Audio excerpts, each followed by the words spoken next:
আমরা অত্যন্ত আনন্দের সহিত রাস্তায় ডেকেছিলাম। আমাদের গোয়াইনঘাট উপজেলার নেতা কর্মীরা কিভাবে জোর হয়েছে এবং মিছিলে মিছিলে মুখরিত করে রেখেছিল। কিন্তু দুঃখের বিষয়, আমরা এখানে এসে কি দেখতে পেলাম? এখানে আপনারা যারা বিশৃঙ্খলা সৃষ্টি করেছেন তা জেলা যুবদল অত্যন্ত সূক্ষ্মভাবে পর্যবেক্ষণ করেছে।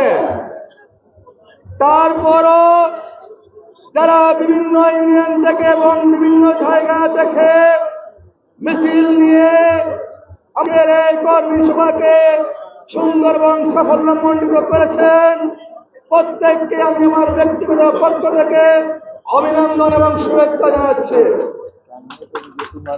সংগ্রামী উপস্থিতি, আমরা এখানে এসেছিলাম আপনাদের বক্তব্য শোনার জন্য। বিগত 1.5 যুগ এই অঞ্চলের আপাময় জনগণ কিভাবে দুঃখ নিয়ে কিভাবে দুর্বিষহ জীবনযাপন করেছেন এবং আমাদের যুবদলের সাংগঠনিক অবস্থা কিভাবে রয়েছে তা জানার জন্য। যাই হোক, আমরা সেদিকে